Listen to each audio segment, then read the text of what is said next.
Bonsoir à toutes et à tous, bienvenue dans Défense 1 heure en direct pour mieux comprendre, pour tout comprendre plus exactement les contours de cet accord et de ce cessez-le-feu rentré en vigueur ce matin. Pour m'accompagner, Chani Guidalia, merci d'être avec nous, et puis David Jaoui, chef d'entreprise soldat réserviste de la brigade Carmélie. Vous êtes avec nous dans un instant, vous avez été au Sud-Liban, vous connaissez parfaitement le terrain. Chani d'abord, que dit l'accord ?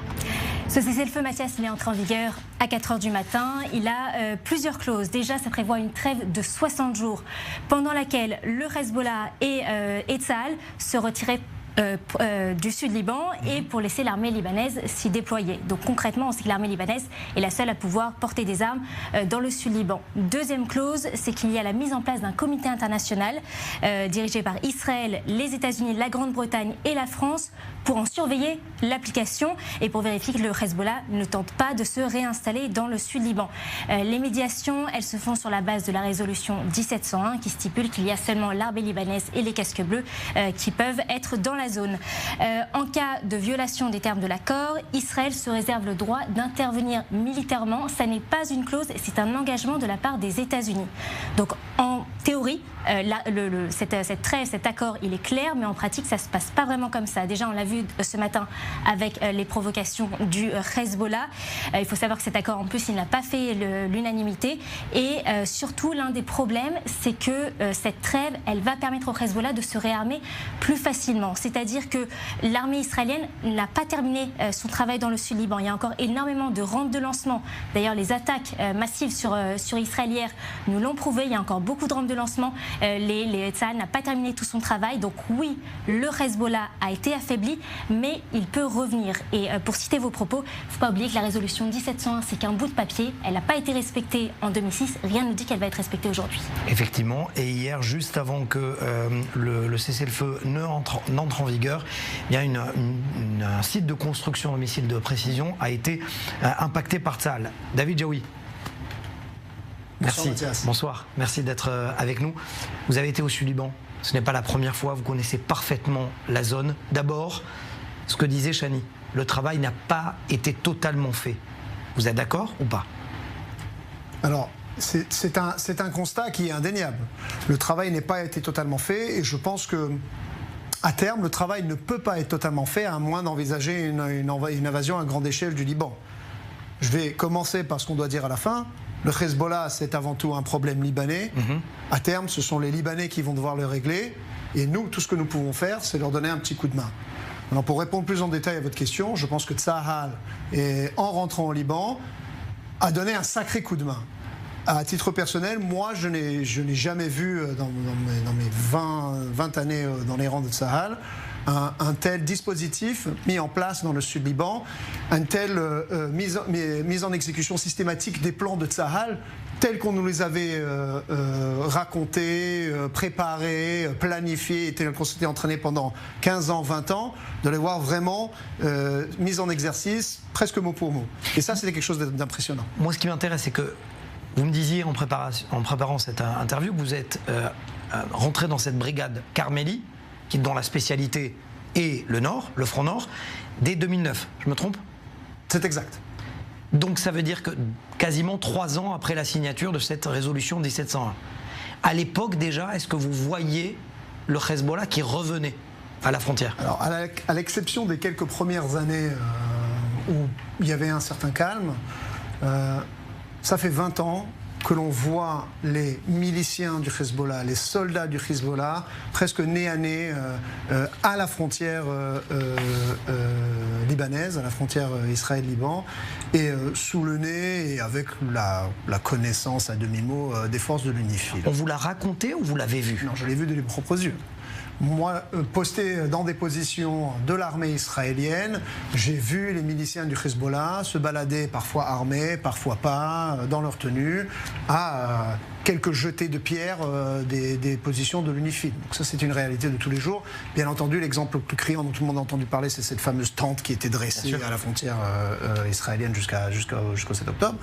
Mais ça, c'est juste peut-être l'exemple le plus criant, mais nous, c'était des petites violations de 1700, si vous voulez, au quotidien, qui faisaient partie du statu quo que l'on avait appris à accepter. vos frères d'armes sont morts quasiment à vos pieds, au sud Liban. Le fait qu'aujourd'hui, vous êtes redevenu, entre guillemets, civil, même si vous pouvez être appelé à n'importe quel moment, le fait qu'il y ait eu cet accord. Est-ce que vous êtes en colère ou vous dites « je demande à voir » ? Alors, je vais juste peut-être mettre une petite précision par rapport au propos. Le soldat de Milwim, le soldat d'infanterie réserviste en Israël, il est tout le temps civil, mais il est aussi tout le temps un soldat. La transition entre mon uniforme et mes habits de civil, elle est inexistante. Ce sont deux éléments à part entière de notre identité qui vivent côte à côte. Et donc la réponse du civil, elle est la réponse du réserviste, elle est la même. Il y a bien sûr une déception de se dire on se retire avec un travail qui n'est pas tout à fait fini, pour des raisons qu'on peut développer par la suite. Mais bien entendu, on est bien content d'avoir une petite accalmie, de pouvoir reprendre des forces et reprendre le travail par la suite s'il le faut. Je suis très sceptique par rapport à titre personnel par rapport à cet accord. Pareil, on peut rentrer dans les détails, mais je ne demande qu'à me tromper. Je vais plus loin. C'est l'avis de David Jaoui, un réserviste de cette brigade qui est combattante, on le répète. Il y a 2 brigades dans le Nord, c'est de réservistes, Carmeli et Alexandroni, qui sont d'anciens Golani. Ou alors, c'est plus que cela? Non, c'est plus que ça. Pour les combattants, outre mon opinion personnelle, pour les combattants, la mobilisation qui se fait pour pouvoir accomplir une mission militaire, elle est totale. Et tant que on voit, le jour où on s'est retiré du Liban, si vous voulez, quand on a quitté le Liban là, après les dernières salves, le fait de revenir et de voir encore des roquettes tomber et de se dire attendez, pourquoi est-ce qu'on sort maintenant, on commence à cesser le feu, c'est extrêmement frustrant pour tous les combattants. Ceci étant dit, je reviens sur ce que j'ai dit. Nous sommes humains. Ça fait presque 300 jours de combat que l'on fait depuis le 7 octobre. Nous avons derrière nous des entreprises, des familles qui ont besoin également de notre attention. Et donc, si vous voulez, le petit moment d'accalmie dont on pourra profiter pour faire un peu, reprendre des forces et faire de l'ordre, elle est nécessaire et on est là pour tout ce que Tsahal et le peuple d'Israël aura besoin par la suite. Avant d'aller retrouver Deborah Benayoun dans le Nord, j'aimerais juste vous faire réagir sur le fait que le Hezbollah, justement ce dont elle va parler, les provocations, quand on est sur le terrain, quand vous étiez sur le terrain, vous n'aviez personne en face de vous si ce n'est que des terroristes. Alors, on avait, avant le 7 octobre, non, on parle de maintenant.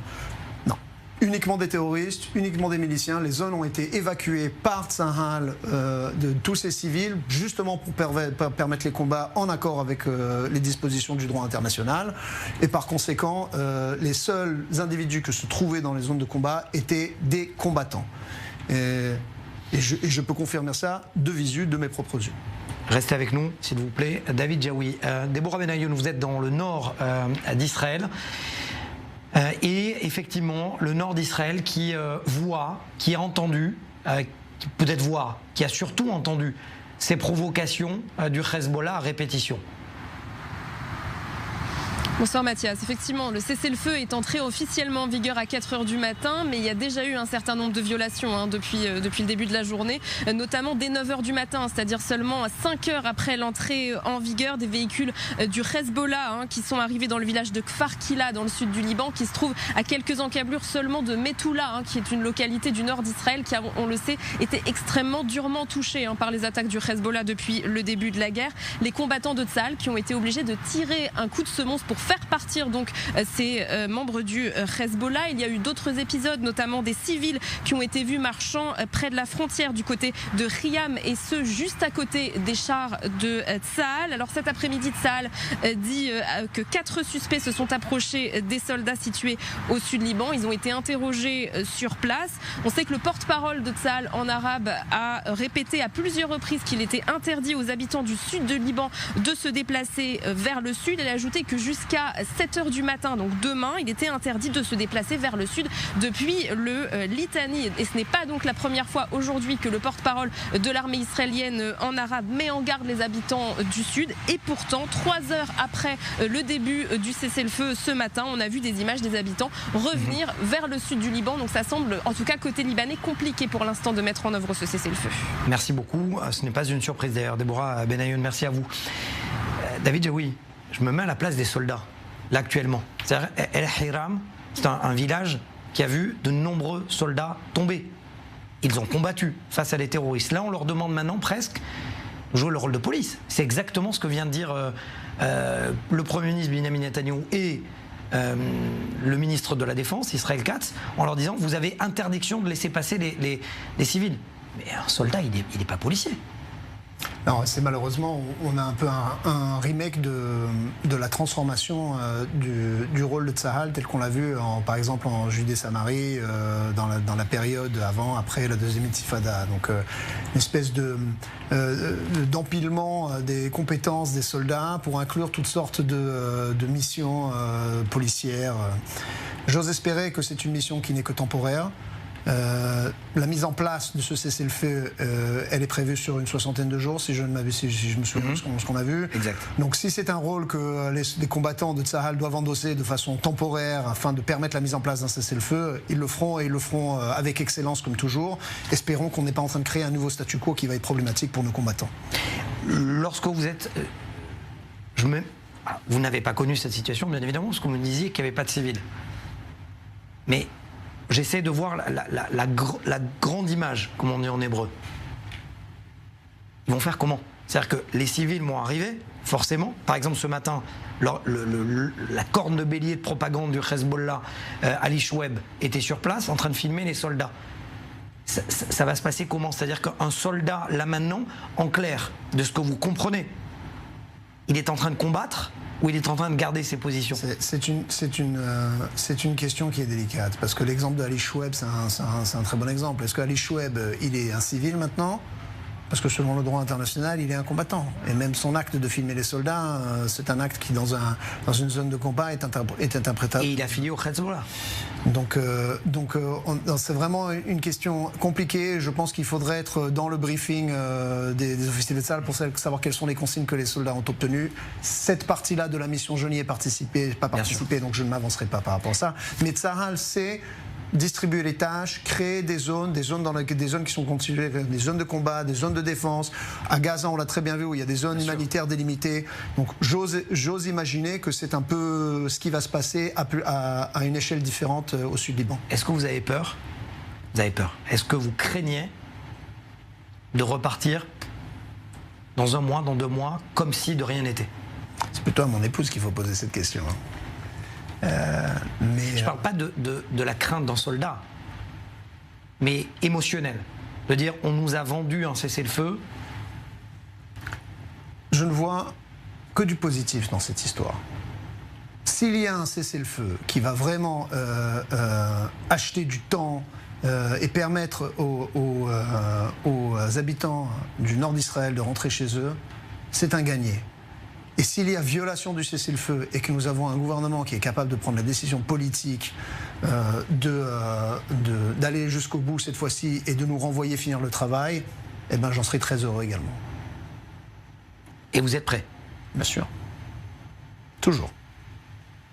La brigade Carmélie, elle a fait quoi sur le terrain? C'était quoi votre rôle? Alors, la brigade Carmélie, on a été mobilisé sur la frontière nord le 7 octobre. On est arrivé déjà le 8 octobre au matin, on était mobilisé sur la frontière. D'ailleurs, à propos de votre question précédente, on a vu le 8 octobre les positions d'UNIFIL, les soldats d'UNIFIL se retirer pour laisser physiquement place aux combattants du Hezbollah et des autres milices. Vous avez vu la FINUL sortir? Nous avons vu la FINUL se retirer de ses positions en prévision de violence dans le secteur. Nous avons vu les miliciens tenter de pénétrer la frontière égyptienne, la frontière libanaise et de rentrer en Israël. Et ce sont les forces de Carmélie qui se sont interposées entre eux et un 7 octobre dans le nord d'Israël. Ça, c'est très clair. Une sorte de bouclier. Oui. Donc ça, c'est le rôle 7 octobre. Après quoi, on a fait bonne partie du début de la guerre, disons, à la frontière nord, à s'interposer entre le Hezbollah et le nord d'Israël. On a ensuite servi à Gaza pendant plusieurs mois. Et enfin au Liban à la veille de Rosh Hashanah et jusqu'à récemment. Pourquoi je vous pose la question? Ce matin, le ministre des Affaires étrangères français, M. Barrot, a dit « Enfin, depuis longtemps, le fracas des armes n'a pas retenti au Liban ». Je vous vois sourire, mais comme si finalement on occultait le fait que le Hezbollah avait attaqué le 8 octobre. Et le fracas des armes, ce n'est pas Israël qui l'a provoqué. Je ne vais pas vous refaire toute la chronologie, mais Israël n'avait aucun conflit avec le Liban le 8 octobre, lorsque les bombes ont commencé à descendre et que les combattants du Hezbollah ont tenté de pénétrer la frontière. Je dirais simplement à nos amis en métropole, à nos amis de l'Hexagone, qu'il serait temps de regarder de face les intérêts légitimes du peuple libanais, dont les Français sont si proches pour des raisons historiques et culturelles, plutôt que de tomber dans des leçons de morale et de répéter un peu les facilités de l'ère postcolonialiste qui consiste à dire que les victimes sont des victimes. Si la France se soucie de l'intérêt du Liban, elle devrait avoir un seul acteur dans sa ligne de mire, c'est le Hezbollah. Le même Hezbollah qui a sur ses mains du sang de militaires français. Et il serait temps de réaliser qu'Israël est un allié dans son combat dans la région et pas l'inverse. C'est vraiment ce que vous dites. C'est une accusation que vous lancez. Loin de moi de porter des accusations à qui que ce soit. Mais la réalité parle pour elle-même. Et quand je vois que ce nouvel accord, ce 1701 bis, met en place, alors au lieu d'une commission tripartite, c'est une commission à quinte-partite, à 5 parties, dans laquelle la France sera impliquée. J'espère qu'elle sera capable de regarder froidement les réalités en face, ce que l'UNIFIL n'a pas été capable de faire, en violation du mandat qui lui a été donné par les Nations Unies après la Deuxième Guerre du Liban. Je n'y crois pas particulièrement, mais j'espère que les acteurs que l'on rajoute dans cette zone délicate seront capables de regarder les réalités sur le terrain plutôt que de tomber dans des espèces de se voiler la face, histoire de répéter des histoires. Merci. Merci David Jaoui d'avoir été avec nous. C'est pas évident, parce que je sais que vous aimez parler, mais pas de ça, forcément, de ce qui vous touche personnellement. Merci d'avoir été avec nous, chef d'entreprise. Vous êtes également un juriste et soldat réserviste, vous m'avez dit, à vie de la brigade Carménie. Merci à vous. Merci beaucoup. Je me tourne alors justement vers le chef du service du monde arabe de la chaîne en hébreu d'I24 News, Assaf Gibor. Assaf, merci d'avoir accepté notre invitation dans Défense. Cela fait plusieurs jours chez nos confrères de la chaîne en hébreu que vous le dites. Le Hezbollah est en train de se moquer tout simplement de cet accord. Est-ce que c'est ce que vous ressentez aussi aujourd'hui avec les multiples provocations? Nous voyons en fait que depuis le début de ce cessez-le-feu et son entrée en vigueur, le Hezbollah a peut-être dit à ses hommes de descendre vers le sud, contrairement aux ordres de ce cessez-le-feu et des ordres de l'armée israélienne et de l'armée libanaise qui a demandé de ne pas revenir dans les villages sur la frontière. Le Hezbollah renvoie ces gens et c'est journalistique. Le journaliste Ali Shoueb de la télévision El Manar, qui est le porte-parole du Hezbollah, a émis depuis là-bas et des tirs de dissuasion de Tzahal pour éviter que des soi-disant habitants plus au nord de Litanie, alors que ce n'est pas des habitants mais c'est des terroristes, n'a rien changé pour le Hezbollah.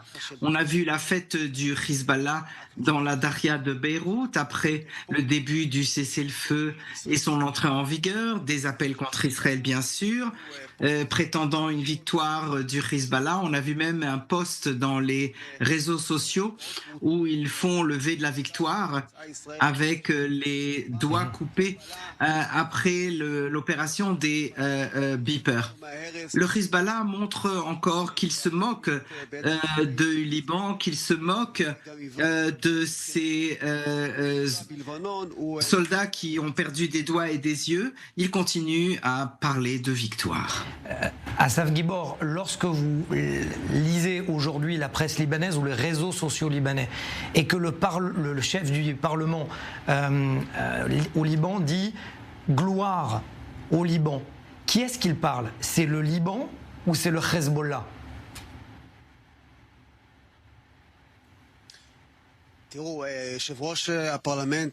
Le président du Parlement libanais, Nabi Berri, qui est l'architecte, on peut dire, de cet accord, ou celui qui négocie au nom du Hezbollah cet accord de cessez-le-feu, vient du mouvement Amal chiite, et on a entendu Naïm Kassem du Hezbollah qui l'a nommé responsable de la négociation pour le Hezbollah. On a vu l'enthousiasme des Iraniens et du Hezbollah autour de cet accord, et nous comprenons que si les Iraniens sont contents de cet accord et le souhaitent, c'est que leur intention est que ce soit en leur faveur. On a vu aussi les actions de Tzahal les dernières heures avant l'entrée en vigueur du cessez-le-feu, mener des actions qui essaient de détruire ou de ralentir les capacités du Hezbollah à se réarmer. Des attaques sur des ponts, des points de passage près de la frontière syro-libanaise. Les Iraniens ont fourni des armes au Hezbollah et l'Institut financier Mossad Al-Qassam, qui lui aussi finance le Hezbollah, avec des attaques stratégiques qui permettent d'empêcher ou de freiner le réarmement du Hezbollah. Et tout cet accord, en fait, on comprend bien qu'Israël va devoir le contrôler aussi par voie aérienne, puisque Israël ne peut pas être sur le terrain, mais dans les cieux du point de vue de la Syrie, de l'Irak, tout ce corridor qui a permis l'armement du Hezbollah au fil des années, depuis 2006 à la fin de cette guerre avec la résolution 1701 qui n'a jamais été réalisée. Très rapidement, Assaf, il y a en Europe ce qu'on appelle la ta'akia, c'est-à-dire une sorte de processus qui vise à rentrer dans les arcanes du pouvoir, mais calmement. Ce qui est en train de faire le Hezbollah, c'est plus que de la ta'akia, c'est-à-dire le contrôle total du Liban. Le Hezbollah contrôle le Liban depuis de quelques longues années déjà. C'est un parti politique qui a un aspect donc politique et militaire. D'ailleurs, la France est un des seuls pays qui reconnaît l'aspect politique du Hezbollah. Et donc, ils ont aussi soutenu cet accord et la prise du contrôle du Parlement. Et ce n'est pas par hasard que le Hezbollah veut aller vers des élections d'un président libanais qui soit en leur faveur. Cette prise de contrôle est à la fois politique et étatique. C'est un État dans l'État avec des institutions médicales, économiques, etc. pour créer le contrôle total du Hezbollah au Liban. Aujourd'hui, après la guerre, le Hezbollah est très, très affaibli, mais les forces qui le contre espèrent peut-être l'entrée des forces saoudiennes ou autres forces arabes pour rééquilibrer le Liban. Merci beaucoup, Assaf Guibor, chef du service du monde arabe, chez nos confrères en hébreu de la chaîne i24 News. La saga de la Cour pénale internationale contre Benyamin Netanyahou se poursuit avec un communiqué plutôt pas assez clair en tout cas du côté des autorités françaises. Est-ce que Benyamin Netanyahou va être arrêté ou pas ? C'est la vraie question. Ce matin, l'un des porte-parole du gouvernement français a tenu une conférence de presse où il a tout simplement, où elle a essayé d'expliquer la position, tenter d'expliquer la position de la France. On écoute la porte-parole du gouvernement français. La France respectera, comme toujours, le droit international, à savoir d'une part son obligation de coopérer avec la CPI, mais également effectivement le respect du statut de Rome qui prévoit des cas d'immunité pour les chefs d'État et les dirigeants. Quant à la question de l'arrestation, c'est une question qui ne se pose pas aujourd'hui et en tout état de cause, cette décision relèvera du pouvoir judiciaire. Noël Lenoir, merci d'être avec nous. Vous êtes ancien ministre délégué aux Affaires européennes. Cette phrase prononcée par la porte-parole du gouvernement, elle n'est pas claire volontairement selon vous? Non, je pense qu'il y a un véritable problème, puisque et la Cour pénale internationale s'est déjà penchée sur la question. Il faut savoir qu'on fait la distinction entre les États qui acceptent la compétence de la Cour, qui sont donc des États partis au statut de la Cour, qu'on appelle le statut de Rome, et les États qui ne sont pas adhérents au statut de la Cour, c'est-à-dire les États-Unis, la Chine, la Russie, l'ensemble des pays arabes et Israël. Or, si la Cour, pour des raisons peut-être très difficiles à expliquer ici, s'est reconnue compétente pour lancer un mandat d'arrêt contre Netanyahou par une espèce de tour de passe-passe, en reconnaissant la Palestine comme un État et en considérant que l'armée Tsahal est rentrée dans la Palestine, donc c'est par ce biais détourné que la Cour a reconnu sa compétence. En revanche, ici, nous ne sommes pas dans un problème de compétence de la Cour, mais de coopération des États contractants à la Cour. Et de ce point de vue-là, il est indiqué à l'article 98.1 du statut de la Cour que un chef d'État ou un diplomate ou un ministre qui bénéficie d'une immunité quand il voyage ne sont pas traités de la même façon que les chefs d'État des pays qui ont reconnu la compétence de la Cour et qui ont accepté de voir lever cette protection diplomatique qui est traditionnelle. Noël Lenoir, si jamais vous étiez en poste aujourd'hui, est-ce que vous appelleriez le Premier ministre ou le Président à ne pas accepter, ne pas reconnaître ce mandat, comme l'ont fait les États-Unis par exemple?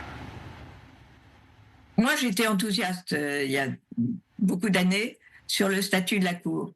Et aujourd'hui, je pense que la Cour est trop politisée. Et il est vrai que je crois que le rapport Calitri-Crine n'y est plus et que au lieu de rechercher à incriminer les dictateurs les plus sanguinaires de la planète, grâce à monsieur Karim Khan, qui a un biais vis-à-vis d'Israël, eh bien ce sont toutes les démocraties qui sont maintenant menacées. Mais encore une fois, si j'étais le conseiller diplomatique ou juridique du président de la République, je lui dirais de ne pas coopérer avec la Cour et de respecter ce qui est prévu par l'article 98.1 du statut de la Cour, l'immunité d'État de M. Netanyahou et de son ex-ministre de la Défense. Donc sur ces deux plans, peut-être suspendre la participation de la France à la Cour pénale internationale pour qu'elle remette un peu d'ordre dans ses affaires. Et deuxièmement, ne pas coopérer comme le permet, comme l'y incite l'article 98.1, s'agissant de refuser de remettre un chef d'État d'un État qui n'accepte pas le statut de la Cour à la dite Cour. Voilà, je ne sais pas si c'est clair parce que c'est un peu compliqué. Non, tout à fait.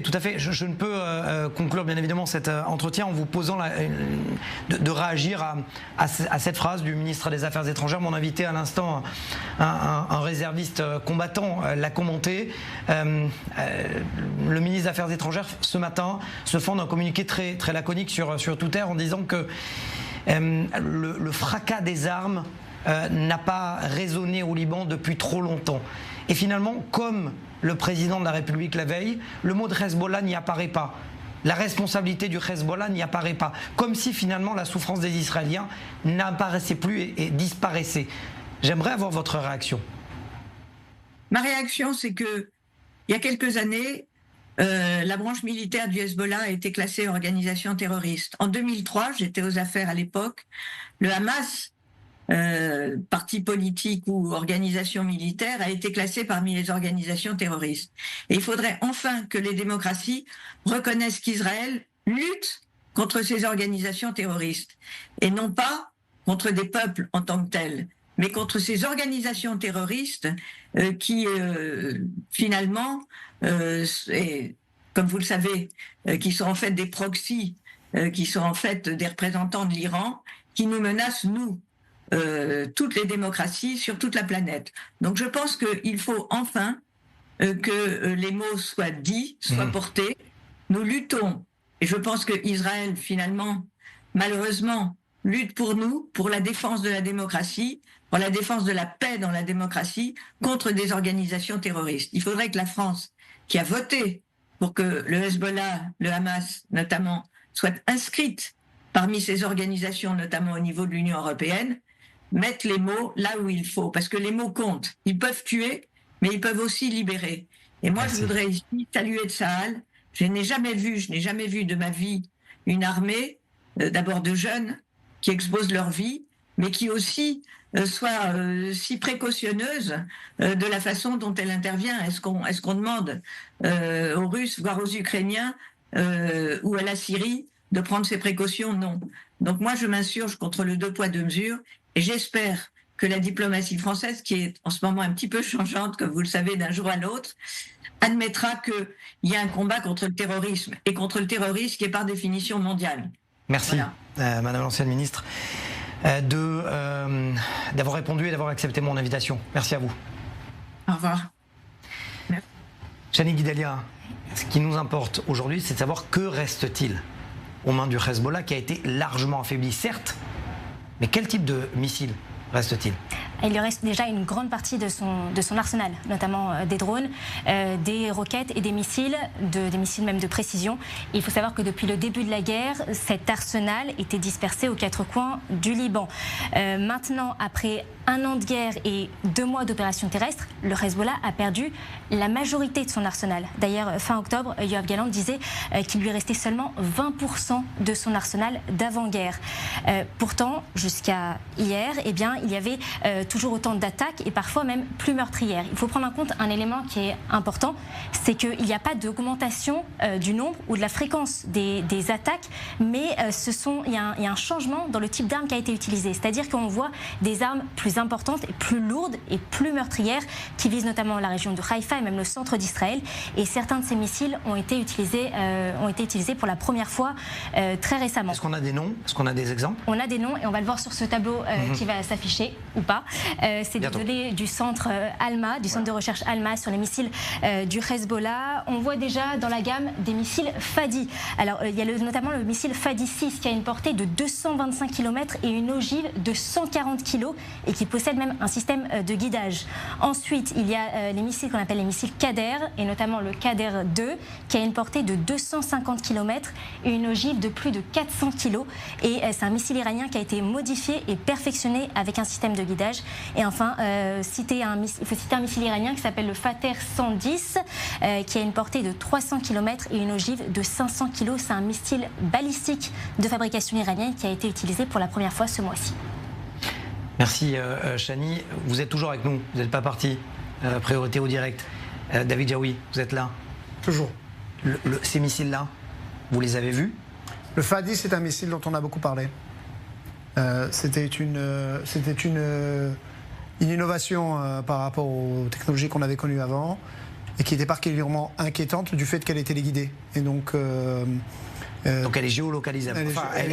La plupart de ces missiles sont géolocalisés. Elle a la capacité de s'adapter entre les mains de son opérateur.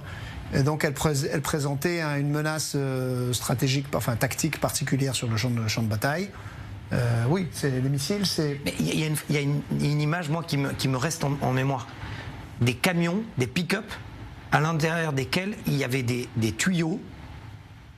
C'est ça les rampes de lancement? Ou une partie des rampes de lancement? Certaines des rampes de lancement, c'est ça. Alors, ces espèces d'unités de plusieurs tuyaux qui peuvent être sur des camions ou dans des maisons, on en a trouvé beaucoup dans les maisons de la zone de Sud-Liban. Ce sont des armes de plus courte portée. Hein. Ce ne sont pas les missiles balistiques ou à moyenne portée qu'on vient de nous décrire ici, qui eux sont lancés depuis derrière le Litani, le fin fond du Liban, voire plus loin, et qui sont, si vous voulez, la menace qui demeure. Si je prends, je reviens un peu au début, l'opération que Tsahal a menée au Sud-Liban ces derniers mois, elle avait pour objectif, et elle a vraisemblablement accompli pour la plupart cet objectif, d'éliminer 2 des 3 menaces que représente Hezbollah sur Israël dans le court à moyen terme. La menace d'infiltration, la menace de roquettes lancées, enfin ce qu'on appelle les roquettes de courte portée, donc qui sont lancées depuis l'épaule d'un combattant ou dans une maison et qui sont à impact direct. Ce qu'on a vu sur Metula ou Zarit ou les autres villages de la région, ces 2 menaces-là, elles ont été grosso modo pour la plupart éliminées. Reste la menace balistique qui elle est plus sérieuse et qui elle, je dois dire, je ne vois pas en quoi le cessez-le-feu qui va rentrer en effet maintenant présente une garantie contre cette menace-là. À moins que Tsahal maintienne sa capacité de manœuvrer au Sud-Liban, et ça seul le temps nous le dira si politiquement, géostratégiquement, par rapport à nos partenaires, par rapport aux pressions politiques internes de ce pays, c'est quelque chose qui pourra être mené le cas échéant. Merci. David, rappelez-nous quand même les portées de ces missiles, Chani, rapidement. Alors, le Fadi-6, il a une portée de 225 km, une ogive de 140 kg. Il faut quand même imaginer ce que c'est une ogive de 140 kg. Ensuite, il y a le Kader-2 qui a une portée de 250 km et le Fater 110 qui a une portée de 300 km et une ogive de 500 kg. Merci, Chani Guidalia. C'est peut-être, j'espère que le Quai d'Orsay nous écoute au moment où on est en train de diffuser pour essayer peut-être de comprendre effectivement la portée de ces missiles et qu'on ne parle pas de simples roquettes, des roquettes qui sont créées pour faire des cratères. On poursuit notre émission par un reportage. Des chrétiens des États-Unis sont venus spécialement pendant cette guerre, avant le cessez-le-feu, pour montrer leur soutien aux agriculteurs de tout le pourtour de la bande de Gaza. Déborah Benayoun et Daniel Bock les a suivis. On en parle juste après avec notre invité. Qui n'a jamais entendu parler des multiples significations du rameau d'olivier ? Pour les chrétiens, c'est surtout le symbole de la paix et de l'amour. Un symbole d'autant plus pertinent pour ces 18 chrétiens américains venus des 4 coins des États-Unis pour ramasser les olives dans les parcs publics du sud d'Israël. Un véritable pèlerinage agricole, selon Jonathan Feldstein, américano-israélien qui cherche constamment à établir des ponts entre chrétiens et juifs. Depuis que la guerre a commencé, des dizaines de millions de dollars d'agriculture ont été perdus, puis sauvés par des bénévoles un peu partout dans le pays. C'est très important. Mais personne n'a jamais fait ce que nous faisons, à savoir de ramasser les olives. Nous savons que certains agriculteurs ont perdu 2 ans de récolte, mais ils n'ont pas de personnel pour travailler. Et eux-mêmes étaient souvent en réserve et ne pouvaient donc pas travailler. Une activité physique, mais très ludique, à tel point qu'on a tendance à se prendre au jeu. Un projet qui porte également une forte dimension sociale, car ces olives seront ensuite transformées en huile qui sera vendue pour venir en aide aux populations du sud d'Israël.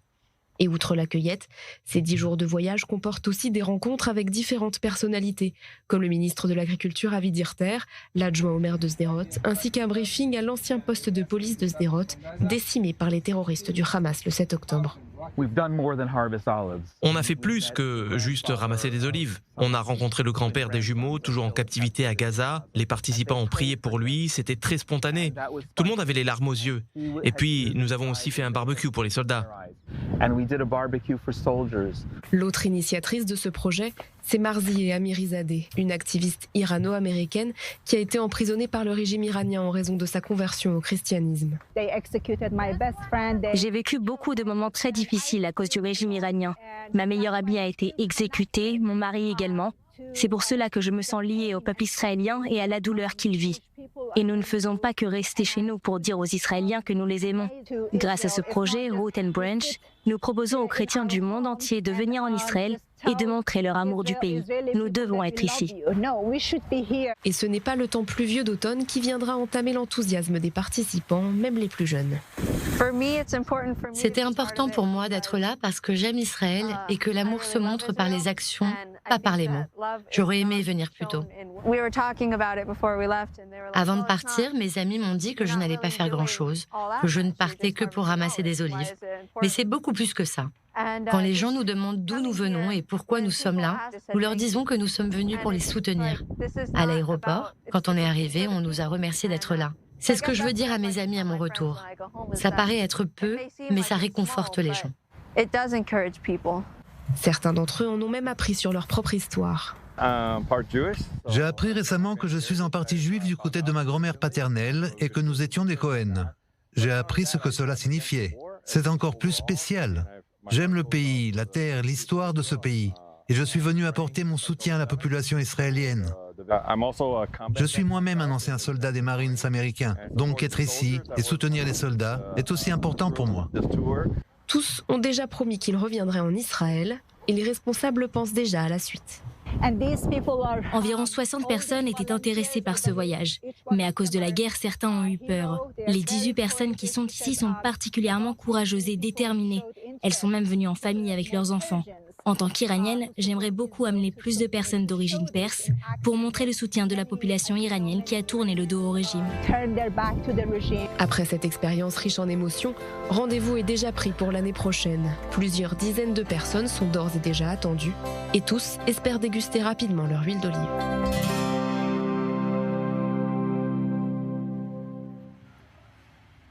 Et elle est avec nous, Marzieh Amrizadeh, merci d'être avec nous, merci infiniment d'être venu sur ce plateau.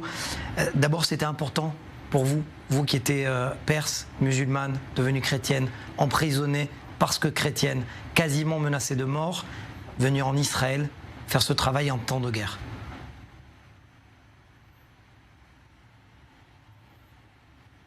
Merci beaucoup de m'accueillir.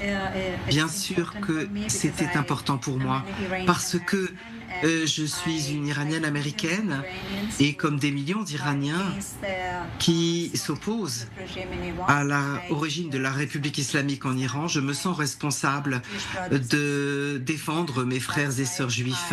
C'est pourquoi j'ai choisi un projet auquel je collabore avec mes amis juifs en Israël et j'ai décidé de venir en Israël et d'être aux côtés d'Israël et du peuple d'Israël dans ce projet pour aider Israël. Je pense que particulièrement aujourd'hui, c'est important en un temps de guerre.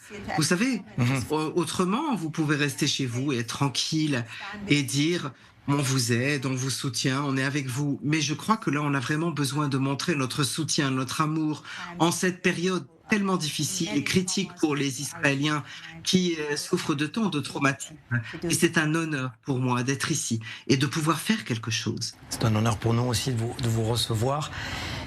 Est-ce que pour vous, ce que a fait l'Iran, je vais tourner la question différemment. Est-ce que pour vous, l'accord qui a été passé avec le Liban entre le Hezbollah et Israël, c'est un jeu de dupes, que l'Iran est en train de se moquer de nous?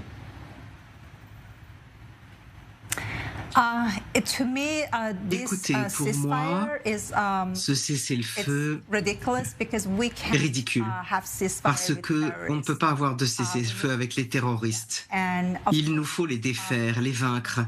Et bien sûr, on voulait avoir ce type de négociation avec eux et un cessez-le-feu. Et ils exploitent cela pour reprendre des forces et revenir à l'attaque. J'ai toujours dit, ne faut jamais négocier avec les terroristes. J'ai grandi dans un pays islamique. Je connais la nature de ces gens. La nature de ces terroristes radicaux est monstrueuse et on ne peut avoir aucun cessez-le-feu. La seule option, c'est de les vaincre. Ça veut dire que si le Hezbollah a accepté, c'est que l'Iran a un plan derrière la tête. On ne peut pas imaginer que l'Iran se sépare comme ça du Hezbollah. Est-ce que vous arrivez à comprendre ce qui est en train de se passer dans la tête du leader Khamenei aujourd'hui?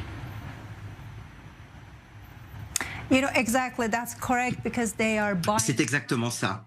En fait, ils gagnent du temps.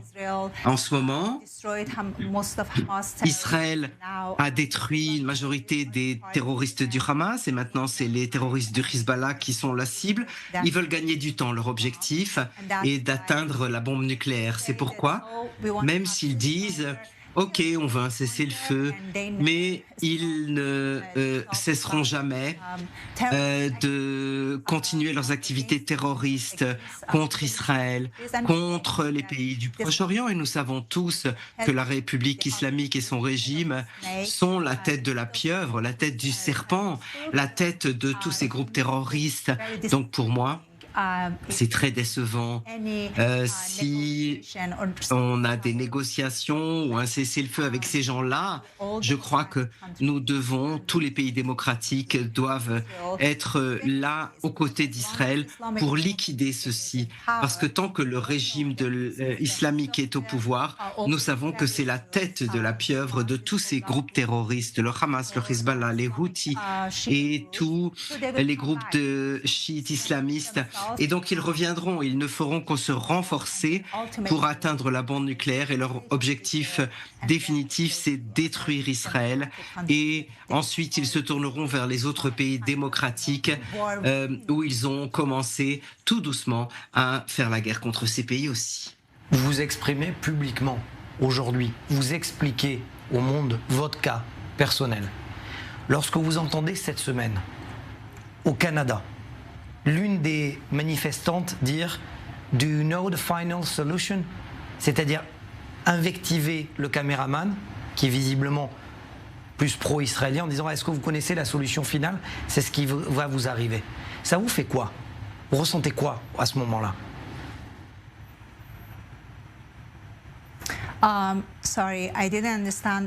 Écoutez, j'ai pas bien compris. Qu'est-ce que vous voulez dire par solution finale ? L'une des manifestantes disait à ce manifestant pro-israélien que la finalité de leur manifestation, la finalité finalement de ces pro-palestiniens, c'était d'imposer la solution finale aux Juifs. C'est ce que visiblement elle laissait entendre. Vous arrivez à comprendre qu'en 2024, on peut prononcer ce type de mots dans les rues de Montréal ou aux États-Unis ?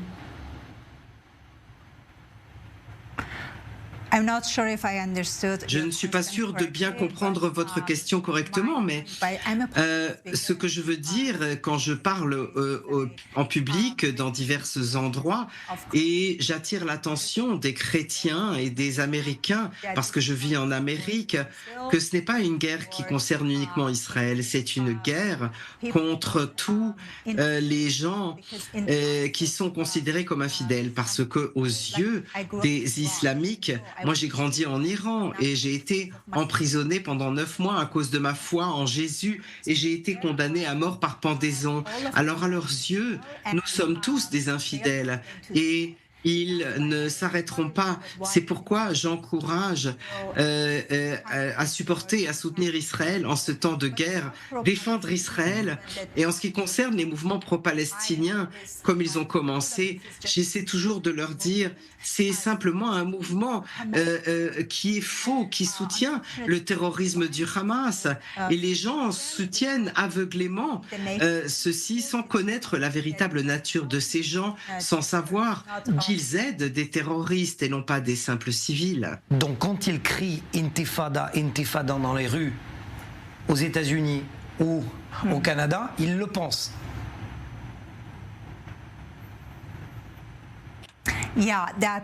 Oui, c'est exact. Quand ils disent de la rivière à la mer, la Palestine sera libre, ils appellent à un génocide. Et quand ils disent Intifada est la seule solution, ils appellent à nouveau à un génocide des Juifs. Parce qu'il y a eu 2 intifadas, en 87 à 93 et de 2000 à 2005. Et il s'agissait toujours de tuer, de bombarder des attentats suicides pour tuer des juifs. Et c'est pourquoi j'alerte les gens que nous sommes en une époque critique et l'objectif ultime de ces terroristes est l'annihilation de l'État d'Israël, la destruction des pays démocratiques pour que un autre holocauste ne puisse jamais avoir lieu. C'est ça qu'il faut dire. Et même la foi de l'Église pendant l'Holocauste, le premier Holocauste, n'a pas aidé les Juifs. Et moi, dans mes églises, j'encourage les chrétiens et les églises en Amérique de dire qu'en tant que chrétiens, nous ne pouvons pas abandonner les Juifs et les Israéliens qui sont nos frères et sœurs et que nous devons soutenir. Merci infiniment Marzieh d'avoir été avec nous et vous revenez quand vous voulez en Israël et sur ce plateau. Merci à vous. Thank you so much for having me. Merci beaucoup, merci de m'avoir accueilli. Alors on termine cette édition par un sujet que un reportage que j'ai pu tourner il y a quelques jours de cela, lorsque les services de police depuis le 7 octobre ont compris une chose. Le moindre policier qui est sur le terrain, c'est lui qui doit intervenir. Et donc, il y a une série d'entraînements pour faire face justement à ce type d'incident, un sujet que j'ai tourné avec Daniel Bock. Regardez. Venez ici, couchez-vous. Terroristes.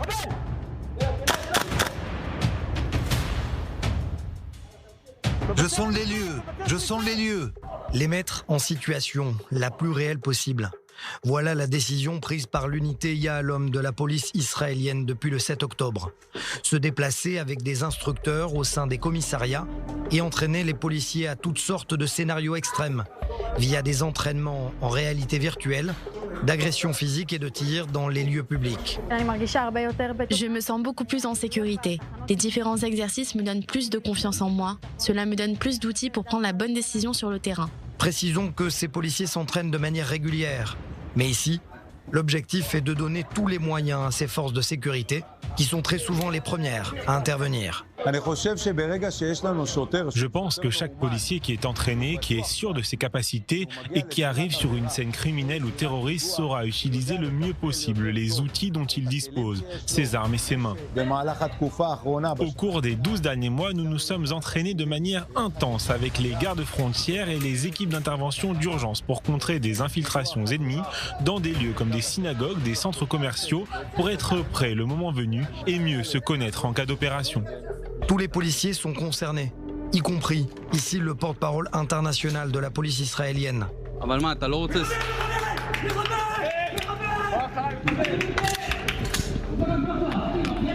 L'alerte est lancée, pas le temps de réfléchir. Vous le voyez, même si je suis un porte-parole, je suis également déployé sur le terrain.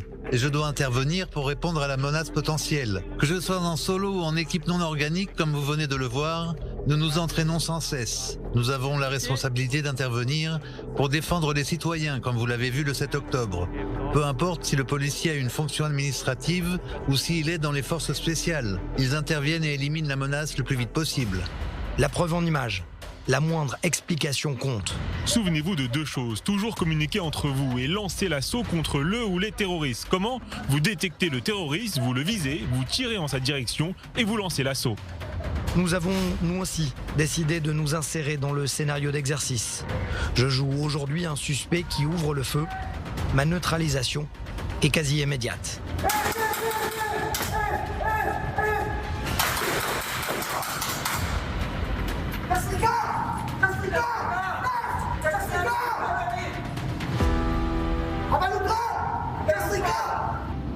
Comme vous venez de le voir, et depuis le 7 octobre, l'objectif de ces entraînements et de ces policiers, qu'ils soient des patrouilleurs ou des forces spéciales, de terminer l'incident aussi rapidement que possible pour éviter des tueries de masse. C'est ça l'objectif de ces entraînements.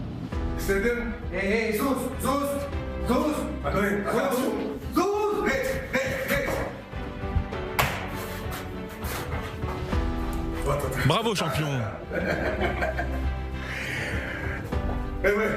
Tu n'as pas pu te défendre ? Et dans le cas où le suspect serait trop grand, l'instructeur de Krav Maga propose une autre technique, assez radicale. Sous un autre angle et plus au ralenti. מאז ה-7 באוקטובר Depuis le 7 octobre, nous préparons nos policiers à des situations extrêmes, à des tueries de masse. Chaque policier sera responsable d'intervenir une fois sur place et de terminer l'incident. Après les récentes attaques à Jaffa et à Hadera, les premiers policiers à être intervenus sont des patrouilleurs. La preuve dans les faits.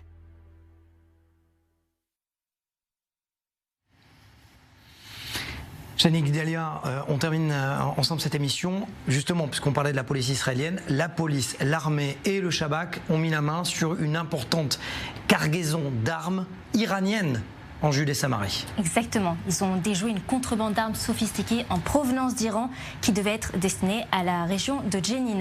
Et il y a aussi un endroit qui a été découvert, une cache d'armes où une grande partie des armes était cachée. Pour vous donner, Mathias, une idée des armes qui ont été trouvées, il y avait environ 80 roquettes et missiles RPG. Incroyable, des charges explosives puissantes.